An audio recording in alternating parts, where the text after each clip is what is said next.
so-called syntactic competence.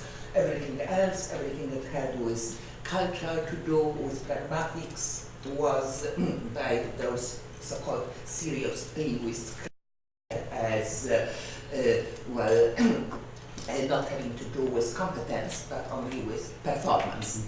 So, and I think that it's very essential for study of linguistics to pay attention to diversity and to those performance phenomenon. After all, communication, and especially communication through translation, is performance.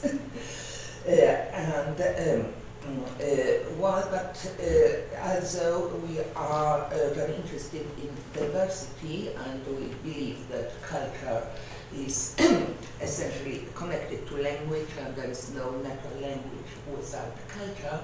Still, I think that we hard to think about not becoming extreme and not deny the existence of certain universals. And here we have this very nice and interesting and fascinating talk by Carsten Levison about humor analyzed in terms of semantic primes, which are kind of linguistic universals. So I think we should keep the balance between our interest in diversity and at the same time not forget that there are certain cognitive and semantics universal principles. Have I done my 2 minutes? Give me 10 seconds. Well, okay. Like Barbara, I was very happy at the beginning of the conference. Unlike Barbara, I'm not so terribly happy now, because I can I haven't said that. No, you said you were happy at the end of it. I am a little bit less happy, just because I realize how much there is to be learned and to be known, if I may say so. Now, what I am not sure of, after having heard all those interesting presentations, is whether we're talking about language embedded in culture, or culture embedded in language, or perhaps it doesn't matter. Also, I was thinking in terms of universals, and like Barbara, I enjoyed very much the paper by Carsten on humor. And I thought that Danish humor was very much different from Polish humor or East European humor. And as I said to someone at lunch, I was going to ask him, why is it that the Danes seem to start laughing when they don't understand or can't make sense of things, right? And I thought we were just the opposite. And that both and East Europeans, we, like Henri Bergson taught us, we laugh when we feel that we are intellectually capable of doing things. No? And then, just when I was about to ask that question, people sitting where we are sitting now started fumbling with the microphones, and nobody seemed to understand how it works. Everybody seemed to think that it makes no sense, and then everybody laughed. So I thought there were universals in this world, and this is precisely the moment when I felt, I hope, the idea of the hygge. Okay? 2 minutes ago? You have about 30 seconds. 30 seconds. In the 30 seconds, I would just like to say that I was very much impressed by what the younger colleagues produced and how much interesting stuff is waiting for them to try and cope with. Okay?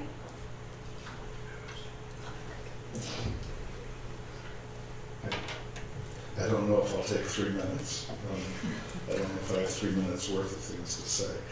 Yeah, there really is a Whorfian Renaissance. Several people have called it that independently. And said yesterday, psychologists are finding all kinds of effects of language, and it's now become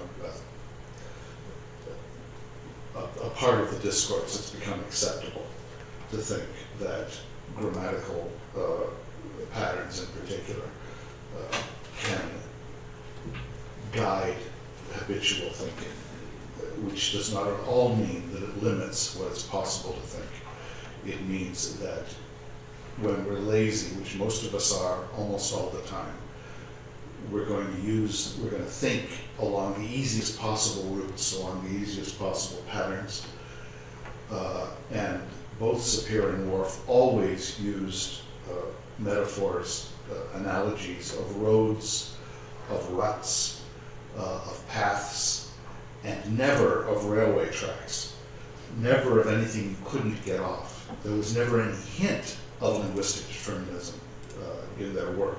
Well, no, I should take that back. There were hints of linguistic determinism in their work, but massively overshadowed by this idea that what is possible to think is not limited by anything necessarily, certainly not by language, but that language, like other aspects of culture, will give you relatively easy patterns to follow, which most of us will follow most of the time, because it's easier, because it makes our lives easier. Instead of doing the work of trying to break out of those habitual patterns and try to understand other patterns. So there's a kind of ethic there of almost a duty to try to get out of one's ruts, and particularly in this world. And again, this was particularly acute in the late 1930s when some of this was formulated.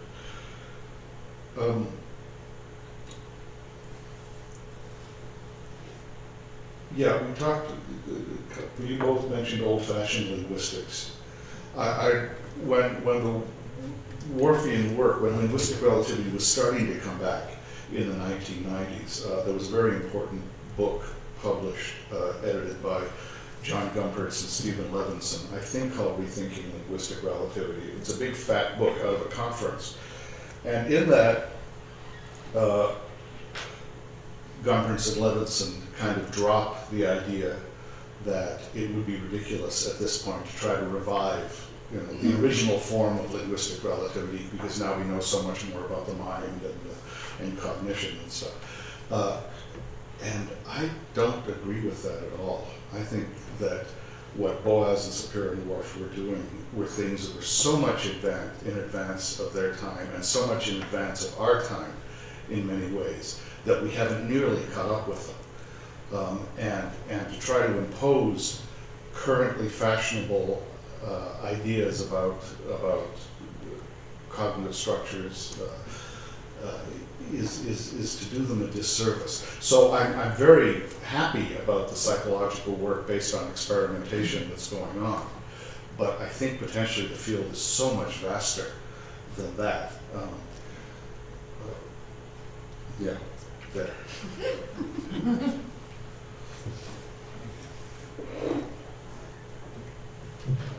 Yeah, I'm the only one who has not yet given a paper. I feel that, of course, I'm new to this group. I'm a little bit of an outsider. Me too. And I just wanted to say, well, I thought, well, I will be somehow very different, but everybody is very different. And it's okay. Yeah, so that's an interesting experience. That really, obviously, we have a certain common idea about what language is or does and so on, but every single paper was very, very different from the others, and there's a very rich wealth of different possibilities what we can do. And that was very good to see. That it was very interesting to me to listen to all of what has been offered, and that we managed anyhow to talk about that. Yeah, the discussions, I think, were very useful, and we found certain topics coming back, and we will have lots of issues and questions at the end of this, and that's also always a good sign, I suppose. Yeah, if we had something that we can finish with in 2.5 days, would be kind of sad somehow. So I think these issues of language are, per definition, infinite, fortunately. But I notice a few things, and I might want to just point them out to see what in my view, coming from my perspective, has not really been touched at very much, or maybe is there underlying underneath the surface, and we don't dare touching it because it's a big question. Yeah? So we somehow, sometimes in the conversation, in the discussions and conversations, private conversations as well, we touched at them, but it's very difficult to do that coming from the concrete field work in different ways and different understandings of this term. So first of all, I noticed that we deal here with language mostly on the level of the words, yeah? Lexical definitions. We hardly ever dare to talk about that on other dimensions of language which are crucial. Yeah? But we don't dare because it's very difficult to conceptualize these things. Yeah? Something like rhythm, like le fleuve du langage, yeah? The flow of language, the continuous, those kind of terms, which are very important to me. And I will always feel like a fraud because I try to talk about it and I'm very much aware of the shortcomings. But I think we have to thematize it. And I think that I don't consider myself a linguist, but I think the linguists have to do that. So I encourage you to try to incorporate that in some ways into your ideas about how language functions. And there are so many interesting topics, but let's try to talk about that together as well. Then what are the consequences of all these very interesting aspects that you brought up? In the very first session, I mentioned that right away. So what are the political implications? And there are not only political implications as something that follows out of that, but that what is happening, the way we talk about that, is always the result of the political situation we are in. And we should probably be a lot more explicit about that. Yeah? So we are not simply, I do my humble little thing and that's it. No, what we do is somehow always part of the bigger picture. And the way we deal with it and the fact that we are dealing with that is part of this bigger picture. So we should be more explicit and more aware maybe of those kind of tendencies, how we inscribe ourselves in these kind of political game. Yeah? I think that's also something interesting.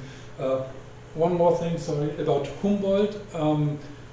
I think that Humboldt is a missing figure who is clearly there in War of Boas Sapir, but he's not known.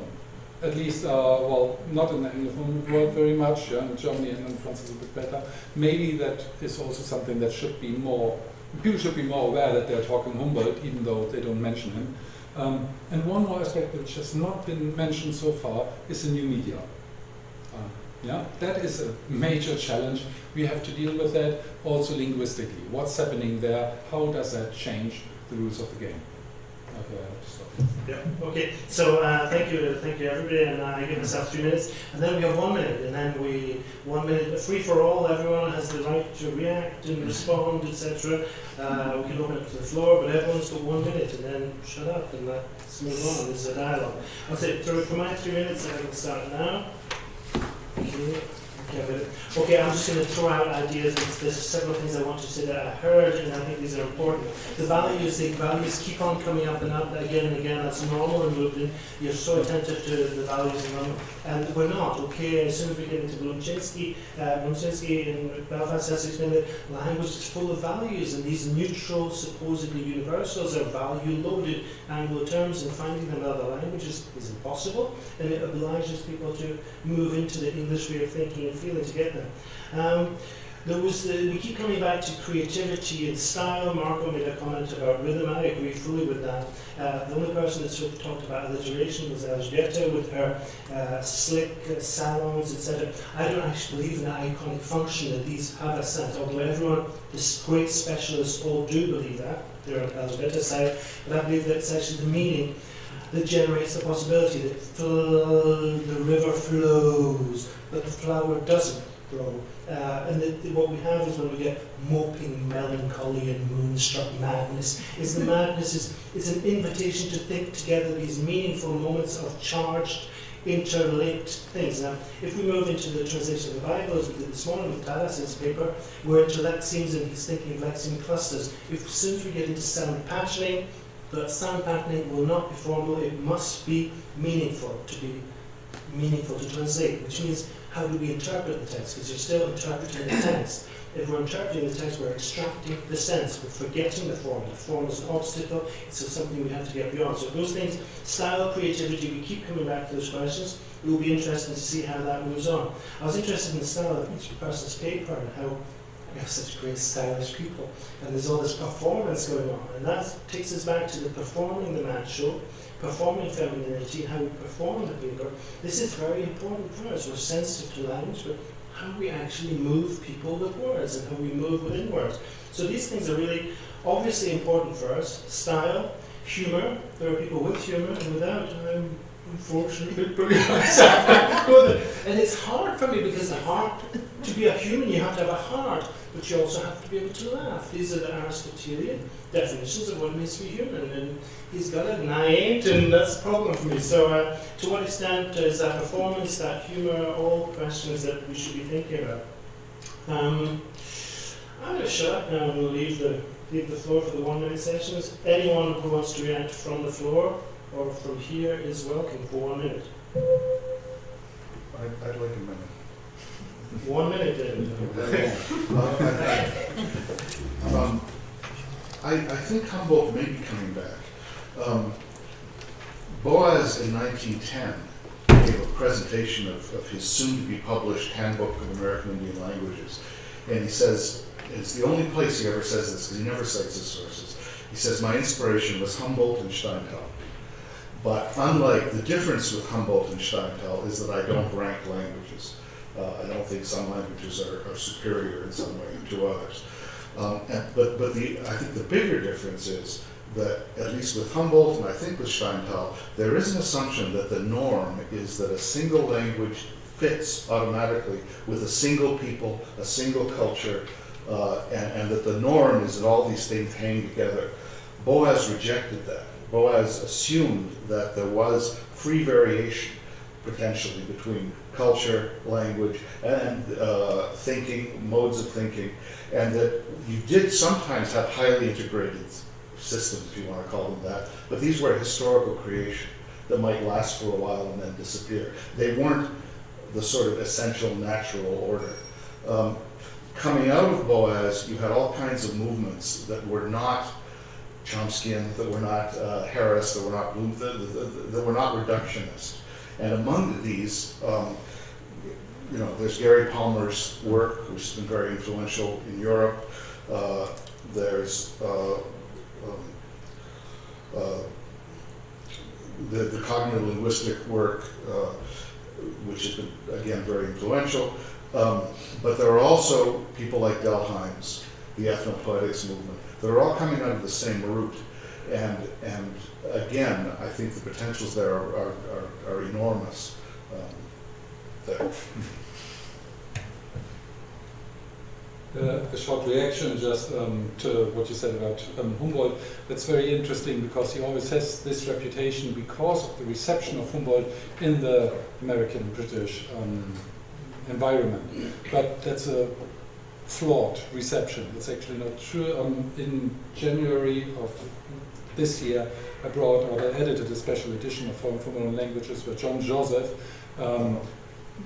wraps it all up and talks in his article about this reception and shows how come that the Americans look at Humboldt like that. But actually he does not have this kind of hierarchy. He's a lot more open-minded, and as I already mentioned, you can express in any language,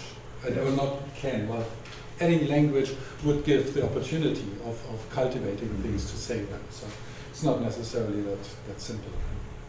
He's been pushed into that corner. I take my 1 minute. Now, John spoke about free variation.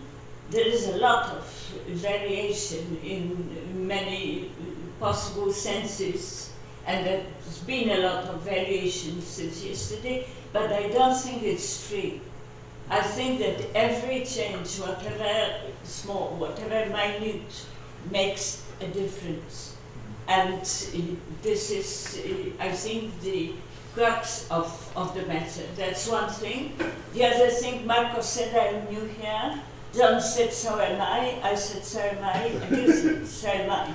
Now, if everybody is new, does it make sense to talk about newness, is my question. Right? In other words, do we still need counter-categories like in Aristotle?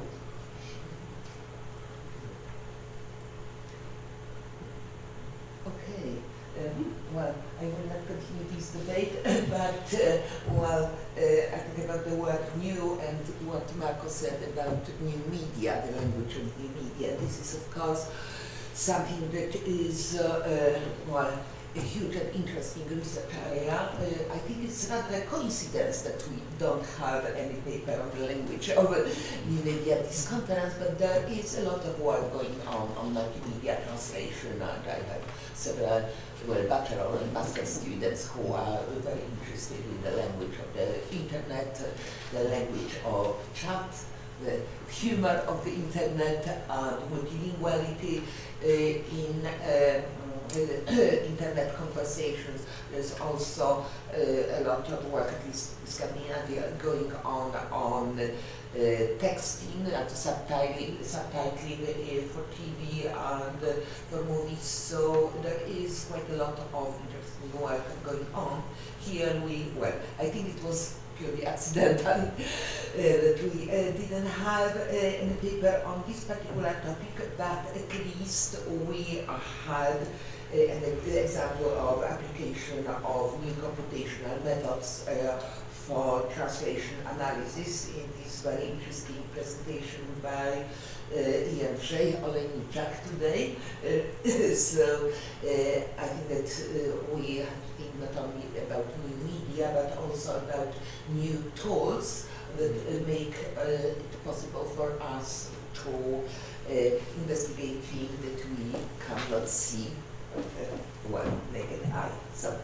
Yes, I interrupted you to give myself this, so it's totally biased here. Okay, just to come back to Jan's presentation, I was interested in the way for the first time in the conference, the question time didn't really quite work, or it worked in a very interesting way, in a dysfunctional way. We obviously had two very different ways of working, the different modes. I thought Jandro made a slight error tactically of not giving literary. He's got literary people here. He didn't give us enough literary examples in the beginning, so we were frustrated because we need this. We can get a hang on words, but the graphs and the rest, we're precarious to think this is not my area. Give me something I can hang on to. So the questions were slightly not aggressive, but there was a sort of frustration, and they were increasingly frustrated as he responded very honestly and scientifically and reasonably as to the limits to which he could engage himself as a scientist with the material he was able to assemble. These are very different ways of working. We were interested in creating hypotheses, debating questions, conceptualizing, and not just working with a sort of, what can I affirm given that I'm working with this hypothesis? So very, very different ways of working. To what extent is that the tools that are setting him in that way, or the English thing? Because my question would have been for Jonže was, okay, style, evaluation, translationese, these are all value-loaded terms from translationese. Is it criticism? Style is it, he's got it, he hasn't got it. But for you, you almost seem to adopt them as objective paradigms, and I was confused. I was between the two camps, and I sympathized with both, but I was I was very uncomfortable there. So I don't know if you want to respond to that. I'll give you a minute. You have to respond. Yeah, I guess I did. So let me try it. Oh, it works. All right. So you're asking about the objective, like whether I should focus on. Well, my question would be simply, for you, style. Can you take style as an objective thing? Translationese. it's become an objective, Karen? So that's what I'm trying to achieve at least, because if I have data to confirm my analyses, and if I can just say that I'm 99 point something % confident in my data, then I feel I'm getting closer to being objective. And it was like the issues I had in the past, because for my MA I wrote qualitative analysis of via pragmatic interfaces of translation, of various translations of Terry Pratchett, and I felt that I just needed something more tangible, something I could just say, okay, I got the data to confirm that, okay, this and this happens, right? So that's what I'm at least striving to achieve, and there are of course certain limitations to this, and there is still some subjective assessment, because I only get the data, and whatever I do with the data is, it's still interpretation of them, right? So that's the issue that I'm running into right now. That I have, a lot of things that have accumulated, and I just need to figure out the ways of, basically managing the data that I've collected. I'll repeat my question because it's a misgiving. If you take translation as objective terms, and if you take style as an objective category without an evaluative thing, it seems to me you make the same mistake as that poetic analysis made of, there's versification, which is the science of verse. It's also bad poetry. If you talk about poetry and verse, it's not the same thing. These are culturally evaluated, value-loaded terms, and can you abstract yourself? You say it's still subjective, and it's in the still I'm worried. But I still like you would like to get to maybe something objective. Well, it's difficult to answer this. I'd like to defend you. Please. I think it's quite possible that using something as outlandish as this kind of objective, hard statistical analysis on translation and on style, while totally counterintuitive, may reveal things we weren't expecting, and that's a great strength. On the other hand, aren't the scariest people in all of Terry Pratchett's work the cosmic accountants? I believe there are faceless cosmic accountants who are just presented as the worst of the worst because they have no feeling and because all they do is count. So I would just warn you. If I haven't used up my minute, I know what started as an offense. I'm very struck by the presence of fantasy and science fiction in this conference, a kind of secret undercurrent. Adam has written and published in Science Fiction Quarterly. Dukai, one of the translators, the most recent translator of Heart of Darkness, is a science fiction writer. Suddenly Terry Pratchett appears in the midst of this, and I understand Barbara writes fantasy and science fiction, I've been told. Not science fiction, fantasy. Fantasy, well... and so-called magical realism. Magical, okay. But I think this is very striking if we're talking about worldviews and alternative worlds and virtual worlds, that we have enough people here who are creating or looking at other people creating virtual worlds. Was it a defense? Because I don't know if you feel defended. But I would like to defend you as well, if it's necessary, because I actually have my background in computational linguistics. So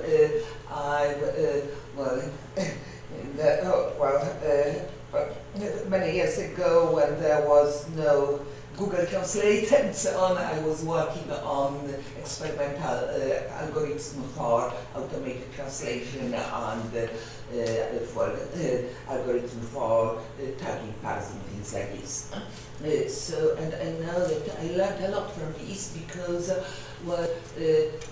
by testing those computational algorithms, I could discover things that I there were not mentioned in any book on syntax, and we could evaluate those formats proposed by Chomsky. We could test GPSG, we could test other grammar formalism, and we could state what kind of advantages and disadvantages they had. We could say that we were very good on producing sentences that actually nobody will utter. What is this infinite recursion and so on and so on. While those formats couldn't normally handle things like coreferencing text and ellipses and a lot of quite natural phenomena. So my work was to make them to understand those phenomena as well. But without this possibility by testing things by computer, perhaps you would be happy with the existing formats. So I'm in favor of this quantitative testing, but combined with qualitative analysis. Thanks. Adam, I think, our organizer has. Yeah, well, with the internet work, made me realize that the so-called invisible translator stops being invisible. You can track down the translator and the audible translator. Yeah. And definitely that's part of my experience. When I do translation and then after a few months the paper that I translate or anything, I have to re-edit that for publication, that I can easily recognize it's my own translation. I can recognize my own style. I don't know what it is. Is it the use of words? Is it the syntax? Is it something? I know that that's not very well done, but it's definitely me. Because when I read somebody else's translation, I can say I wouldn't translate it like that. It may be, I may or may not like it, but I'm able to tell the difference without being able to actually explain what the difference is. So now Jens can perhaps tell me what this is that I'm recognizing in my own work. I actually did some research on academic translation and on like the style of translators who do academic translation with Jan Nawróżniczak, who is also a PhD student at the University of Wrocław. So I might just send you a presentation perhaps on that, if that would satisfy you. That's because talking about it will again take about 20 minutes at least. There are a lot of things that you can measure, especially with the academic style, which is in a sense acquired, I suppose, if you're not a native speaker of English who writes in English. I feel this is something that you acquire, and then you do have certain patterns that you follow. And they're like much more pronounced than the ones that you find in, for instance, literary translation. So there's like a lot, they're much more obvious in a sense. I appreciate that.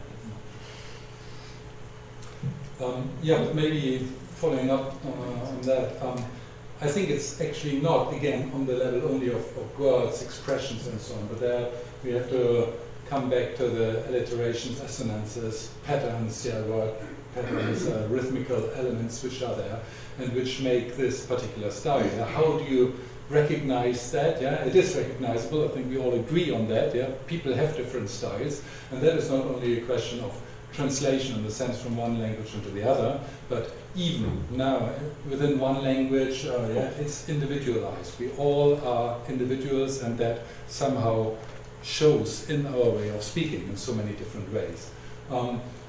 It is so difficult to measure that. We cannot quantitatively or qualitatively. It's very difficult to measure. Quantitatively, it's comparatively easy. We need a computer, we give in some keywords, and then we get the keyness, and everything is okay.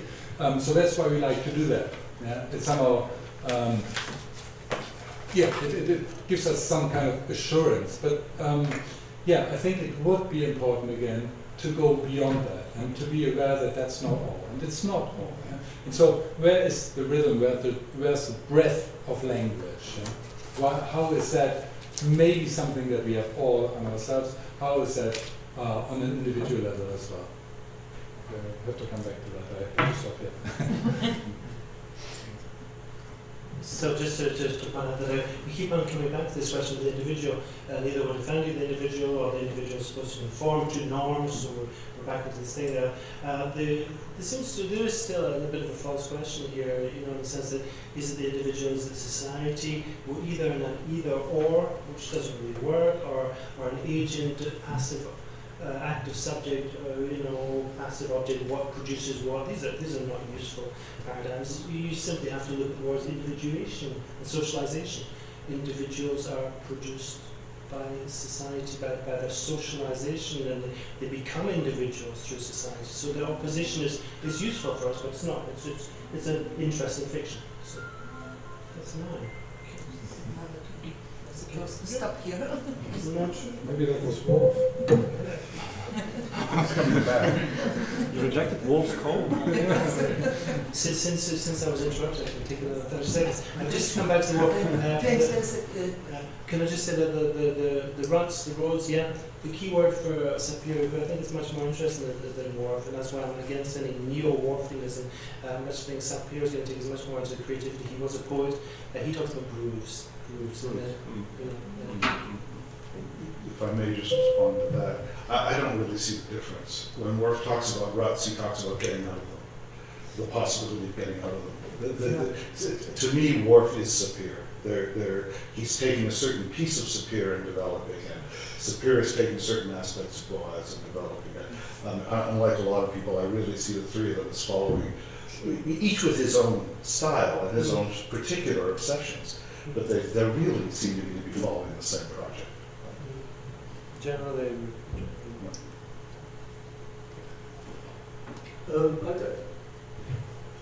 I'm sorry if this is going over what might have occurred at the beginning of the conference. But, I always struggle to think coherently about what a worldview is. But it makes sense to say that the essential of a worldview is what you sort of, does it boil down to the set of beliefs that you have. I was just thinking about that book, you've probably come across it, by C.S. Lewis. It's called The Discarded Image. And it's a contrast between what the medieval view of things, what people believed 500 or 600 years ago, and what we believe now. And it's a marvelous book linguistically as well, because he discusses words like world, and what that meant 500 or 600 years ago. And another point that he constantly makes is it's very easy to lose your way in all the older literature, because metaphors again, those old authors are always intending a word literally when we will pass over it unthinkingly as a metaphor. So that book is a very nice contrasty look at a set of beliefs that people had, as I say, 500 or 600 years ago. And what we believe now, people believed then that the sun went around the earth and so forth.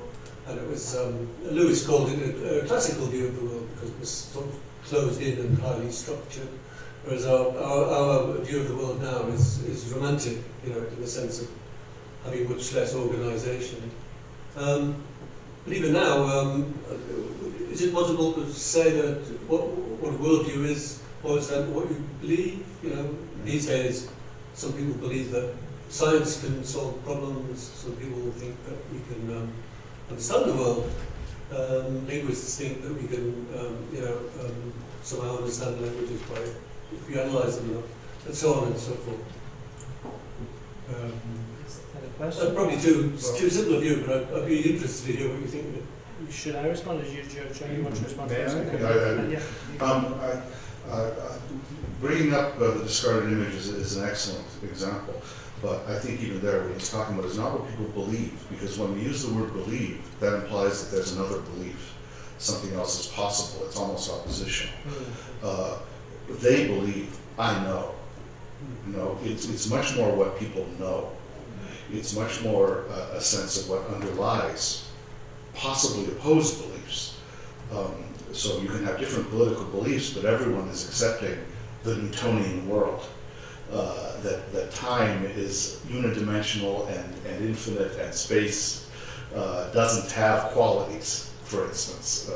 that north is not qualitatively different from south, east, or west, which it was in the Middle Ages. So worldview would be something underlying that. So I would say it's what people know, but everyone doesn't know the same thing or the same world. You use the term belief in the absence of certain knowledge, don't you? I suppose. And I mean, and these are things that are almost before formulation as knowledge. It's what underlies what's possible to formulate.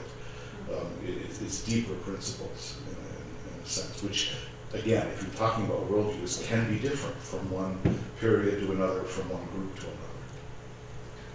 But there might be people who believe, if you like, that, well, you know, you talk about Newton's view of the world as sure and certain, you know, but it's possible to hold a belief, isn't it, that, well, tomorrow's God's going to change the rules and we'll have another set of laws of physics.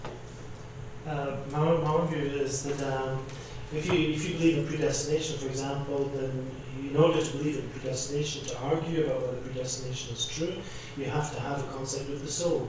You have to have a concept of history. You have to have spatial metaphors to organize those. The difficulty for us is going to be this one, I think.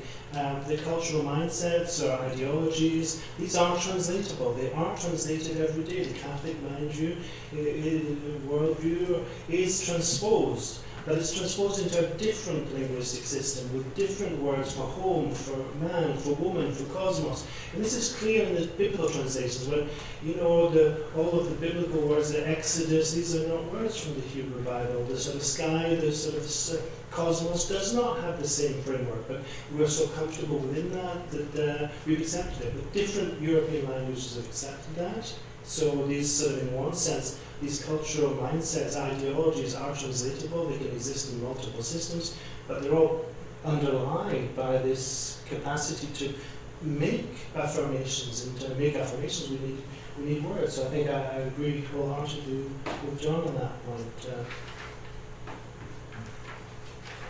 Yeah, I just want to talk again about Humboldt, because worldview is a Humboldtian term. And I think we have to be very careful to make this distinction in a very precise way. I don't disagree with what you said, but I want to give a little precision from my point of view.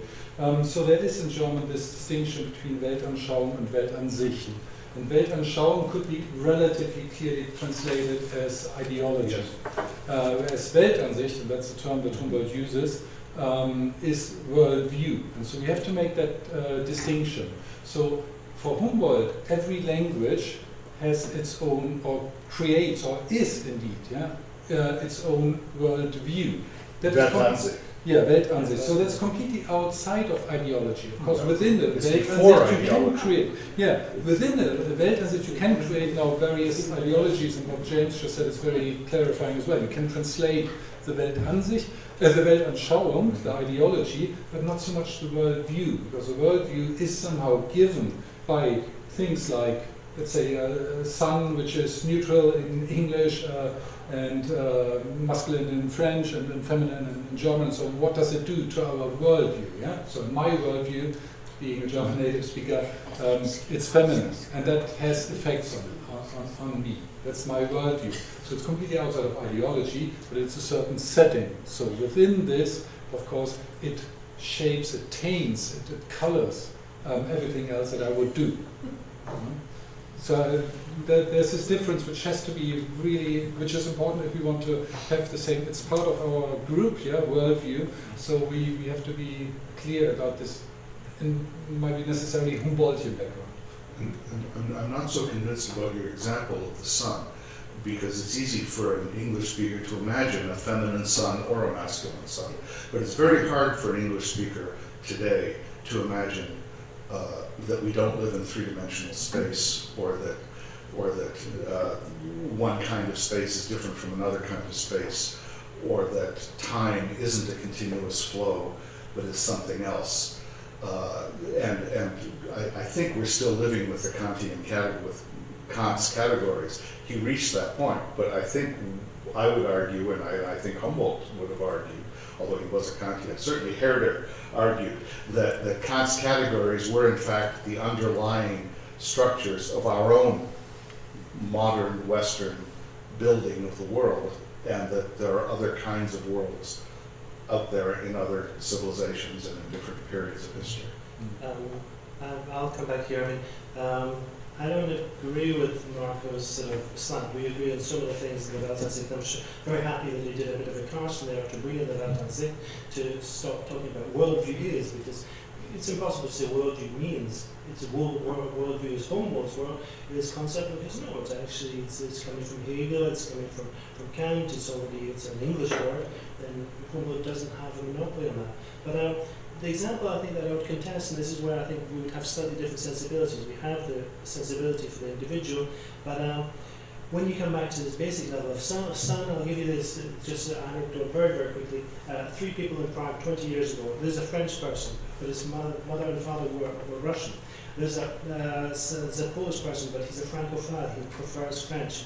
And there's a Czech person who speaks French. They're speaking French, and they say, "Oh, you know, Czech is so, amazing. Come on, it's so babyish. Have you seen the way they say, hello, little son?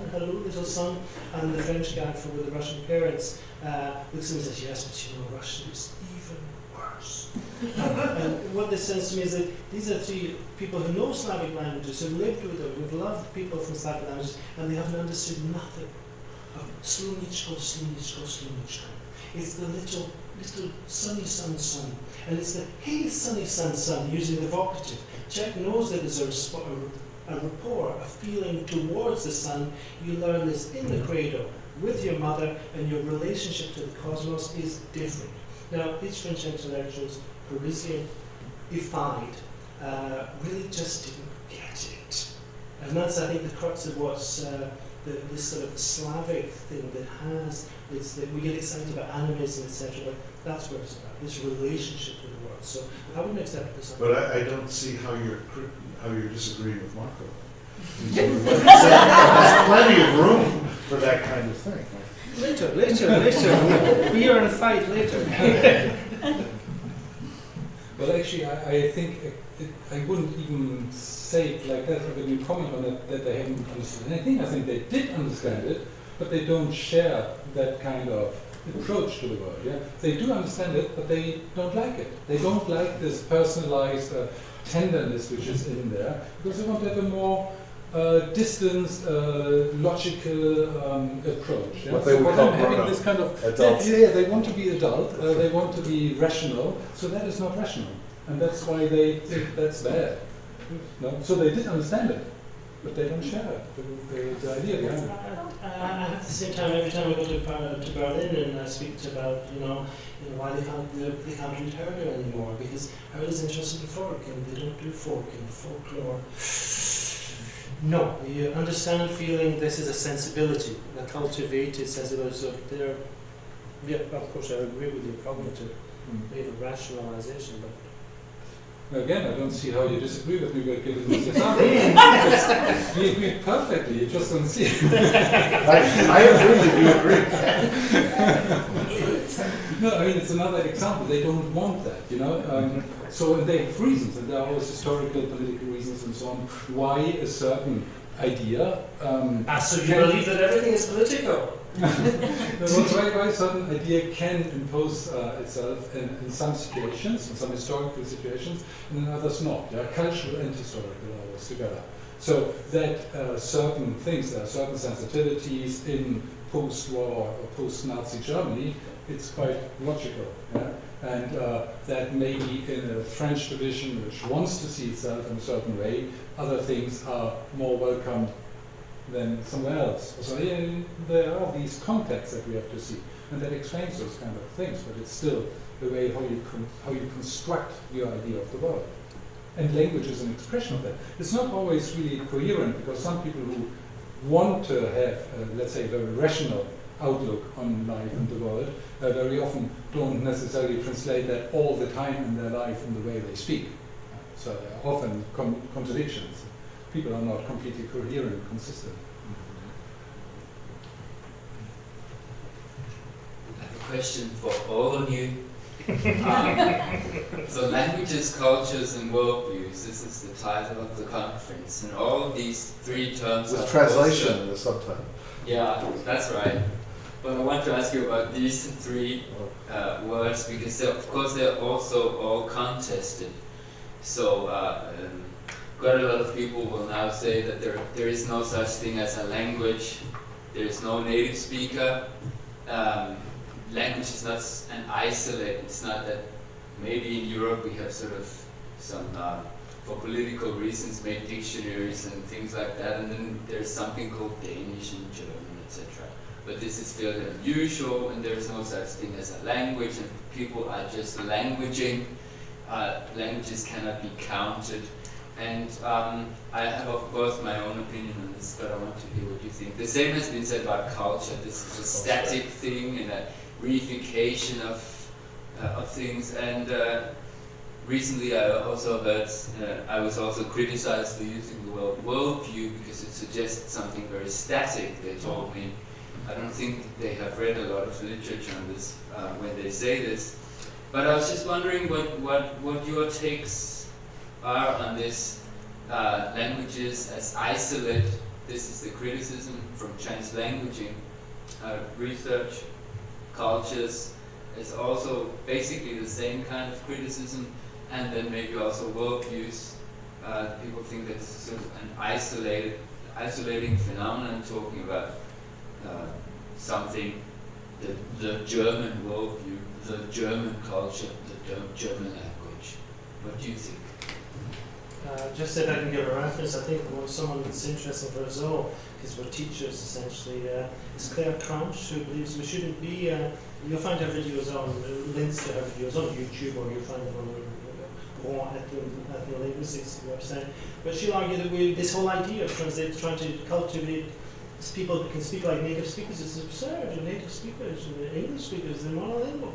We're producing multilingual subjects with great amount of creativity, totally different dynamics, and once we get that, there's an amazing confidence that takes over. There's an interrogation on their own, capacities, and it changes things, and it reminds us that most people are multilingual, most people are adapting to, you're right, of course, it's a very European idea. Yeah, actually, you did ask about translation after all. Yeah? So that's translation is the key to the answer to your question. I think you're aware of that.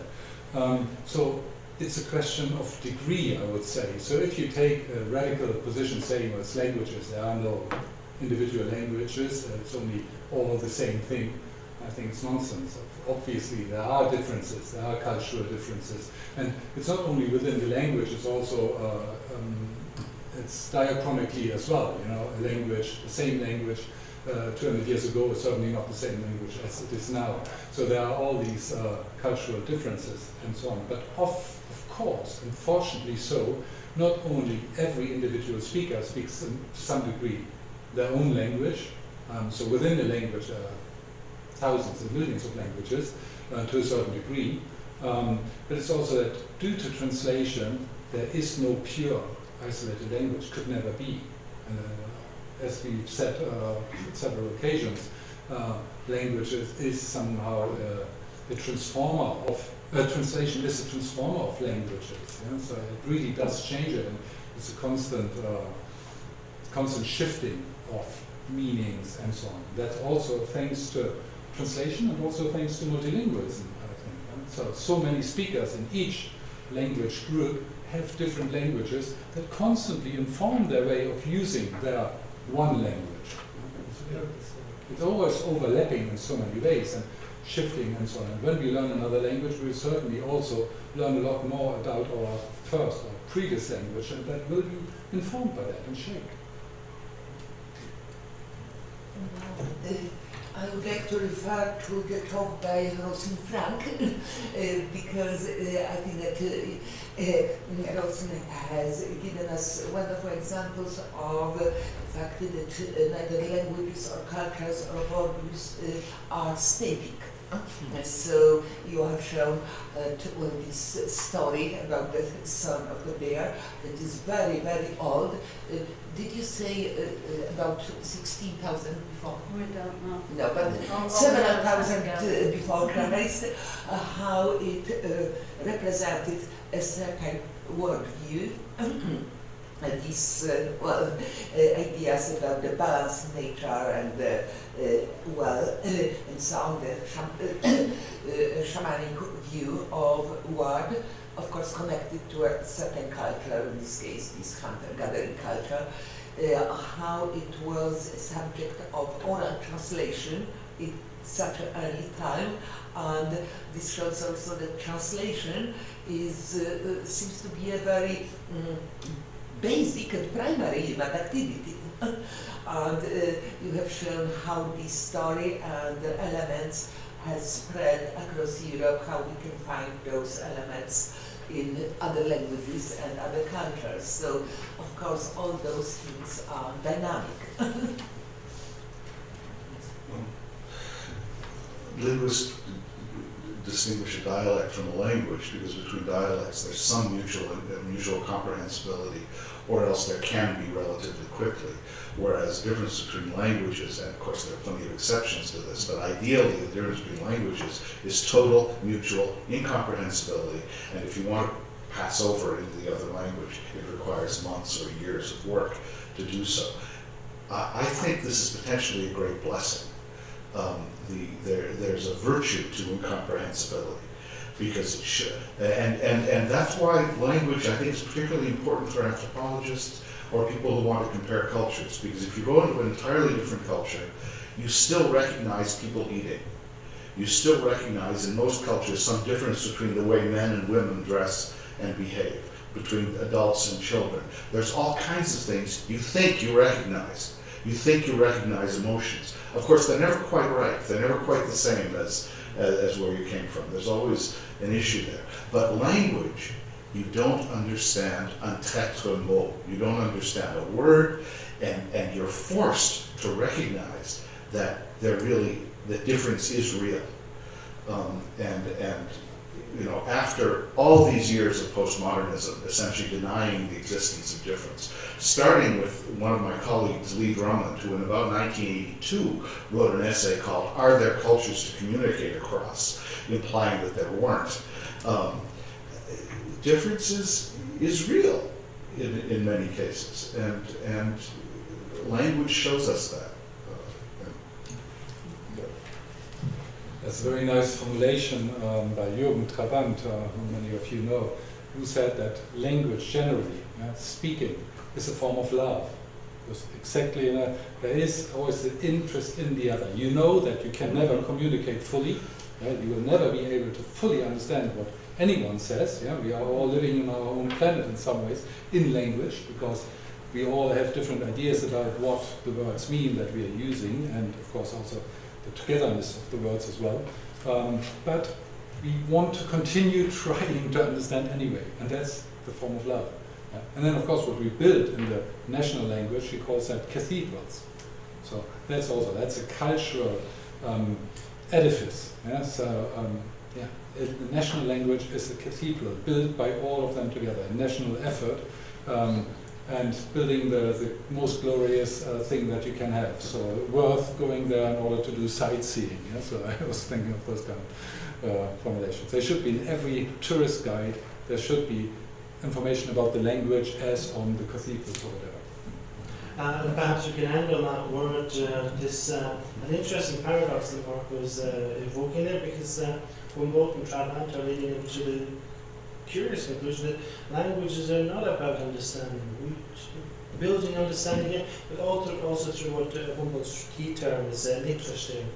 We don't understand each other. And what does that mean? That means that individually we'll actually understand differently when we hear, and it's when we're building together a provisional understanding, a mediated, what do you mean by that? What are you looking for? I don't understand. But that desire to is what we're doing here across cultures, and thanks to Adam Class.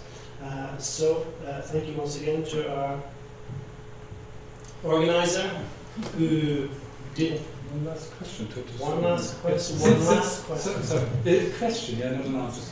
Since you are now referred to Adam again, and I would like to hear something from Adam, because Adam is very gentlemanly like in the background, and you started the whole conference actually, and you gave us a set of ideas, and I found these ideas very interesting and important. So what is your reaction now so far in the conference? Do you feel that these questions and these ideas are there? Are you satisfied with that? Are you happy with? Just coming here, yeah, I'm here doing the mediating because I knew Adam needs a break. But I agree. He's had his break. He's had his break. Now, come on, Adam. What do you have to say? Well, I consider my job done. I gave this set of ideas and I asked you to come. You generously responded to the call. And I'm happy here listening to what you're saying and learning from the papers and from the discussion. Now, am I satisfied? Of course I'm satisfied. I'm not fully satisfied yet because we still have one morning tomorrow. So I hope to be fully, but one can never be fully satisfied. And I hope if you're fully satisfied after a conference, there's something wrong with the conference. The conference is there to tease you, to inspire you, and to push you into new areas, or make you go back to the old areas. I'm overwhelmed by the richness of the ideas that you've brought up and presented. Each and every one, each presentation here is a gold mine of ideas, and there's discussion as well. This panel, I'm thankful to James for doing it in such a great way. The mere listing of these terms, language, culture, worldviews, translation, these are, think of them as key terms for us to discuss, but when you just list them that way, that makes no claim as to how they connect, how they interrelate. So that goes back to Carsten's question. There is language, there are languages, okay? There is culture. Some anthropologists, some cultural studies scholars would say that there is no culture. There are only cultures. Culture is an abstraction. Others would say exactly the opposite. So whatever you say, you can probably find arguments on both sides. My idea was to really to focus on languages, cultures, and worldviews in the plural, because we come from different backgrounds, and because there's a lot of theorizing about language, but which is okay. I like doing that myself. But really, what the theorizing only makes sense when you get into the linguistic detail, and that brings in languages and cultures and worldviews that come with linguistic details, like lexical meaning, but also grammatical stuff, the grammar, the morphology, the phonology, the rhythm, the difficult things that Marko mentioned, the things that are rarely discussed because they are so elusive. And there can be any number of relationships between languages, cultures, and worldviews. Worldviews come with communities, they come with individuals, they come with individual texts, and so on. So of course, to hope for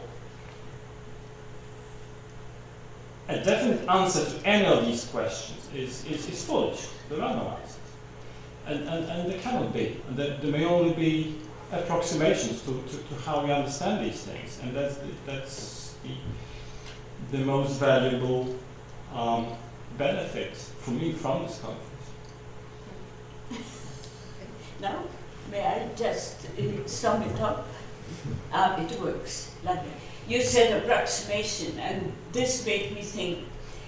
I would once again, to sum it up, make a plea for fuzziness and fuzzy borders, because it's all fine to say total incomprehensibility, Now, I live long enough to experience that within my own language all the time, and to put together belief and no. Most of the time, I believe I know what people are saying.